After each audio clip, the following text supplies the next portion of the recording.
Assalamualaikum warahmatullahi wabarakatuh. Perkenalkan, nama saya Siti Fatimah, saya dari kelompok 4. Di sini saya bersama dengan teman saya ingin mempresentasikan makalah kami yang berjudul Konsep dan Eksistensi Khalifah dan Abdullah dalam Ekonomi Islam. Sebelum lanjut ke pembahasan, di sini saya akan menjelaskan sedikit terlebih dahulu pendahuluan atau latar belakang dari konsep dan eksistensi Khalifah dan Abdullah dalam ekonomi Islam. Al-Quran mendudukan manusia ke dalam dua fungsi pokok, yaitu sebagai hamba Allah atau Abdullah dan Khalifatullah.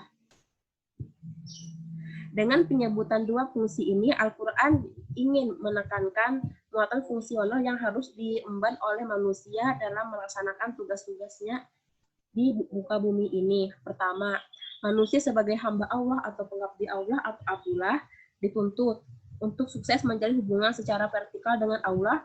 Konsep Abdullah ini mengacu pada tugas-tugas individual manusia sebagai hamba Allah Subhanahu wa taala. Kedua, manusia sebagai khalifatullah.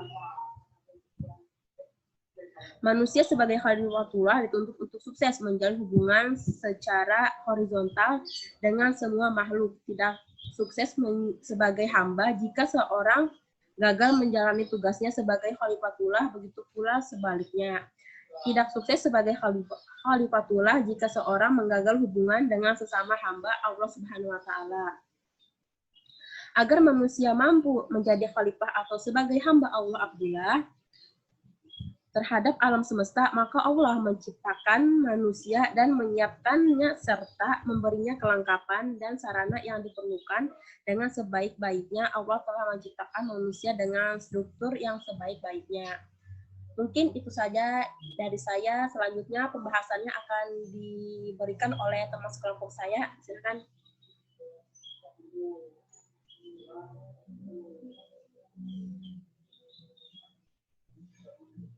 Ya, di sini saya akan menjelaskan tentang pengertian khalifah. Kata khalifah pada mulanya berarti yang menggantikan atau yang datang sesudah siapa yang datang sebelumnya. Di dalam Al-Quran menggunakan dua bentuk jamak untuk kata tersebut, yaitu khulafa dan khalaif yang terambil dari kata kholaf, yang pada mulanya berarti latar, yang berarti belakang. Sering diartikan pula dengan pengganti-pengganti, yang dimana pengganti dari generasi ke generasi untuk meneruskan ajaran dan hukum yang berasal dari Allah Subhanahu wa taala.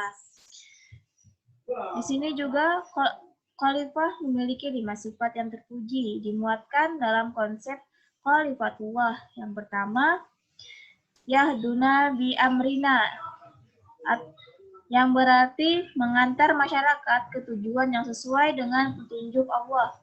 Yang kedua, wa auhayna ilaihim fi ala al-akhirat, yang berarti telah membudaya pada diri mereka kebijakan. Yang ketiga, abidin, termasuk iqam al-salat dan ita al-zakat. Yang keempat, yukinun, atau penuh keyakinan. Dan yang terakhir, sabaru, atau kesabaran dan ketabahan. Kami jadikan mereka pemimpin ketika mereka tabah dan sabar. Selanjutnya, di sini ada tugas-tugas dan syarat-syarat khalifah. Di sini dijelaskan, tugas manusia adalah memelihara amanah yang Allah titipkan kepadanya setelah langit, bumi, dan gunung. Agama Islam mengajarkan bahwa manusia memiliki dua predikat, yaitu sebagai hamba Allah atau Abdullah dan sebagai wakil Allah atau Khalifatullah. Sebagai hamba Allah, manusia adalah kecil dan tidak memiliki kekuasaan. Oleh karena itu, tugasnya hanya menyembah kepadanya dan berpasrah diri kepadanya. Tetapi sebagai Khalifatullah, manusia diberi fungsi sangat besar. Karena Allah Maha Besar, maka manusia sebagai wakilnya di muka bumi memiliki tanggung jawab dan otoritas yang sangat besar.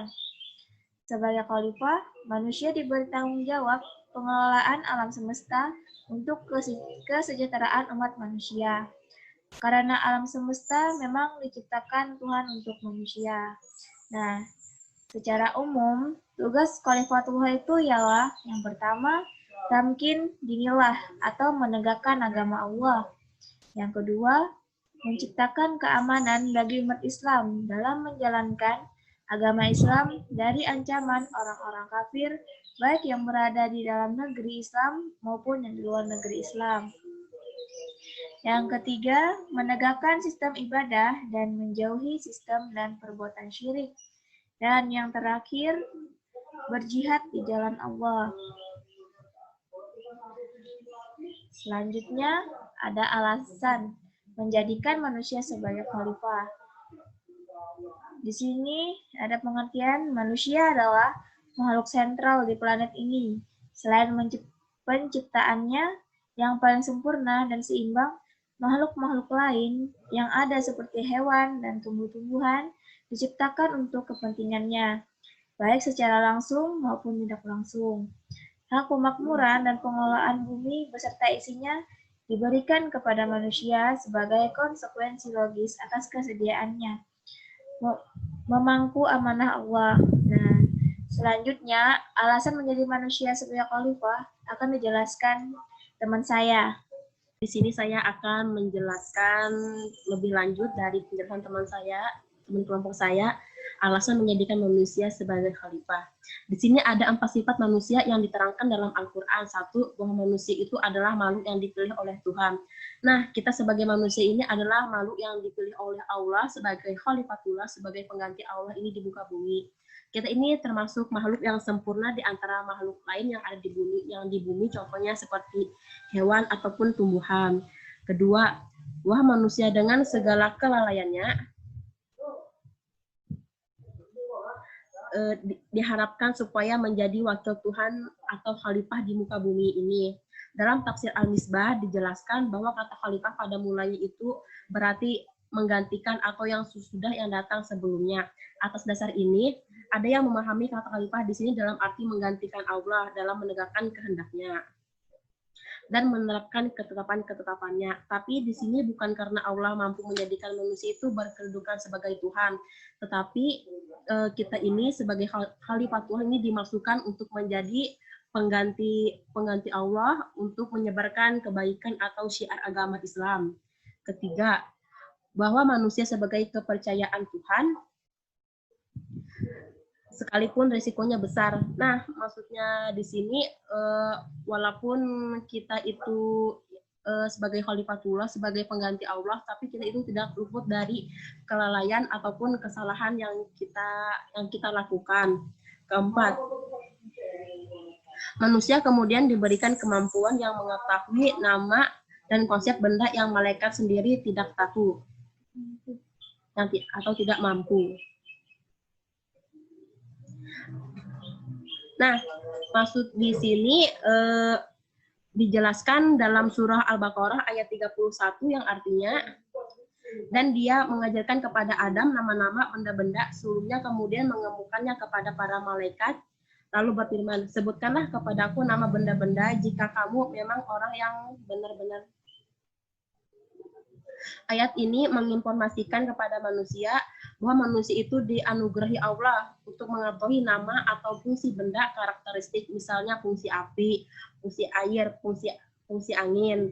Nah, kita ini diberi Allah itu anugerah lah maksudnya, karena kita itu mampu mengetahui nama benda karakteristik yang malaikat sendiri pun tidak tahu, karena kita yang dimaksudkan sebagai khalifatullah, pengganti Allah di muka bumi ini untuk sebagai pengganti Allah dalam agama Islam itu, jadi kita diberikan kemudahan untuk mengetahui nama-nama benda ataupun karakteristiknya.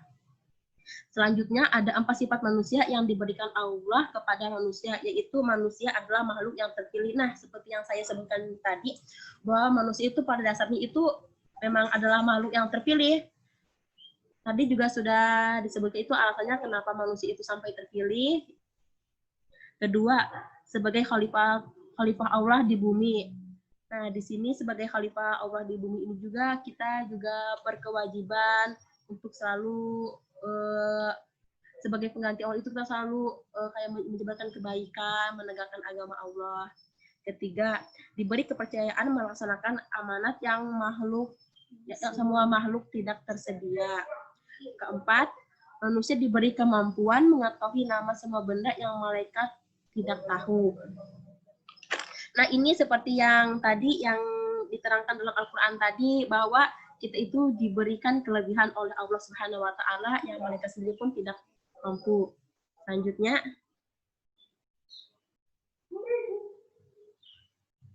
konsep sebagai khalifah dan hamba Allah.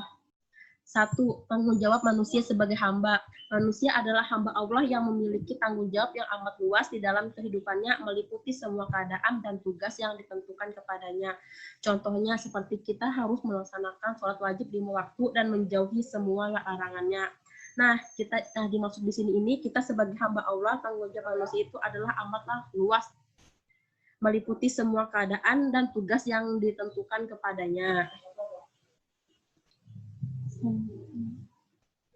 Nah, Allah menciptakan manusia ini dengan tujuan-tujuan yang tertentu. Misalnya manusia ini diciptakan untuk dikembalikan kepada Allah, dan setiap amal perbuatan kita ini yang selama kita hidup di dunia ini akan kita kembalikan nanti saat hari akhir. Kedua, manusia sebagai khalifah Allah. Antara anugerah utama Allah kepada manusia ialah manusia untuk menjadi khalifah atau wakilnya di bumi. Dengan ini manusia berkewajiban menegakkan kebenaran, kebaikan, mewujudkan kedamaian, menghapuskan kemungkaran serta penyelewengan dan penyimpang dari jalan Allah Subhanahu wa Ta'ala. Nah, maksudnya di sini kita berkewajiban untuk menegakkan kebenaran. Nah, menegakkan kebenaran ini seperti apa? Misalkan ada yang berbohong, kita itu berkewajiban untuk membela kebenaran sekalipun kebenaran itu sangatlah pahit. Kebaikan. Nah, di sini kita juga diajarkan bahwa kita ini sebagai khalifatullah, bukan sebagai khalifatullah juga, sebagai umat manusia, sebagai umat muslim, kita itu harus selalu menyebarkan kebaikan kita, baik itu kepada umat manusia ataupun sesama muslim. Itu mewujudkan kedamaian. Nah, kita di sini harus mewujudkan kedamaian. Misalkan ada teman kita yang berkelahi, hendaklah kita untuk menjadi pendengar yang baik. Jadi, misalkan ada teman kita yang bentrok ingin berkelahi, kita sebagai khalifatullah itu menengahinya dengan membicarakannya baik-baik, menghapuskan kemungkaran serta penyelewengan dan menyimpang dari jalan Allah. Nah, di sini adalah bagian yang paling penting, menghapuskan kemungkaran dan menyimpang dari jalan Allah. Kita sebagai khalifah Allah ini berwajib, sangat wajib untuk kayak meluruskan misalkan kita ada yang salah atau menyimpanglah dari jalan Allah. Nah, kita ini berkewajiban untuk membenarkannya. Kita harus membuat dia berada di jalan yang benar, supaya kita itu berkewajiban untuk selalu mendidik dia, bukan mendidik sih, lagi meluruskan.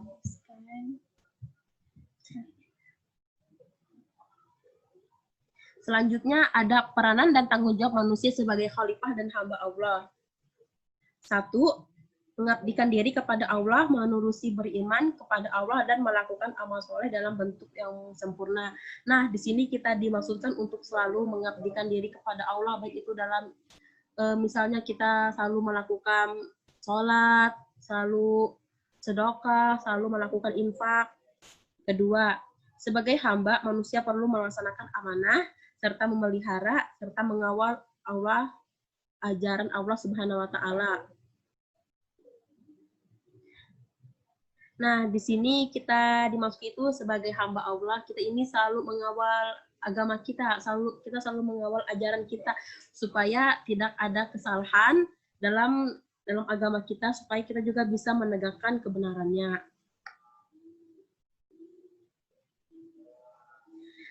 Sebagai khalifah Allah, manusia hendaklah menyadari dan memahami kewajiban berdakwah dengan menyebarkan ajaran Islam ke arah yang menegakkan syiar Islam, serta meninggikan kalimah Allah. Nah, di sini dimaksudkan dalam firman Allah dalam surah Al-Baqarah ayat 30 yang artinya, dan hendaklah di antara kamu ada segolongan orang yang menyeru kepada kebajikan, menyuruh berbuat yang ma'ruf serta mencegah dari yang mungkar. Dan mereka itulah orang-orang yang beruntung. Nah, di sini tugas menyuruh Islam ini dilakukan secara meluas atau menyeluruh dan dapat memberikan kesadaran serta keinsafan niscaya akan mewujudkan manusia yang paham, tanggung jawab, dan menjadi manusia yang bertanggung jawab sebagai khalifah Allah di bumi ini. Yang terakhir, sebagai khalifah Allah yang dimaksudkan dengan wali Allah, wajiblah manusia menjaga agama dengan melaksanakan dua perkara. Perkara yang pertama, menegakkan Islam. Nah, menegakkan Islam ini seperti apa? Nah, menegakkan Islam ini dengan cara kita itu bisa berdakwah kepada manusia, seperti yang dilakukan oleh Rasulullah SAW dan para sahabatnya. Nah, kita ini dengan berdakwah itu, kita itu selalu mengajarkan ajaran kebaikan. Di samping itu kita juga harus selalu mempertahankan agama kita, selalu melindungi agama kita dari ancaman musuh. Misalkan ada yang bilang begini-begini, kita sebagai khalifatullah, sebagai wakil Allah ini jangan mudah terpicu, jangan langsung jangan langsung memberitahu kalau itu semua itu benar. Kita harus mencari lebih dahulu infonya yang lanjut. Kedua, melaksanakan Islam. Nah, di sini dengan mengamalkan perintahnya dan meninggalkan larangannya dalam urusan, termasuk juga urusan kemasyarakatan dan kenegaraan. Nah, di sini kita dimaksudkan kita ini harus melaksanakan Islam dan meninggalkan semua urusan, baik itu dalam urusan kemasyarakatan atau kenegaraan. Nah, di sini dalam kenegaraan, misalkan ini ada pejabat lah yang korupsi. Nah, di sini kita dimaksudkan ini untuk selalu mengawal agama kita. Kita ini harus selalu membela yang benar. Mungkin itu saja yang dapat saya sampaikan, dan mungkin teman saya ada yang ingin ditambahkan. Kesimpulannya. Jadi kesimpulan dari penjelasan di atas yaitu adalah konsep khalifatullah diturunkan oleh Allah dalam Al-Quran memiliki arti untuk memposisikan manusia sebagai makhluk yang harus mengambil peran dan tanggung jawab untuk memakmurkan bumi dan kehidupan dalam arti seluas-luasnya, sesuai dengan arti aslinya sebagai pengganti. Maka manusia dalam menjalankan tugas ini tidak melakukan berdasarkan hawa nafsunya, tetapi diorientasikan untuk merealisasikan pesan dan ajaran yang Allah turunkan. Tugas manusia sebagai khalifah adalah untuk menjaga dan bertanggung jawab atas dirinya, sesama manusia, dan alam yang menjadi sumber penghidupan. Karena sudah menjadi kewajiban bagi manusia, yang merupakan khalifah di bumi memiliki dua bentuk sunatullah yang harus dilakukan, yaitu baik kewajibannya antara manusia dengan Tuhannya dan antara sesama manusia sendiri. Nah, sekian presentasi dari kami. Apabila ada kesalahan, mohon dimaafkan. Kurang lebihnya, mohon maaf. Wabillahi taufiq wal hidayah. Wassalamualaikum warahmatullahi wabarakatuh.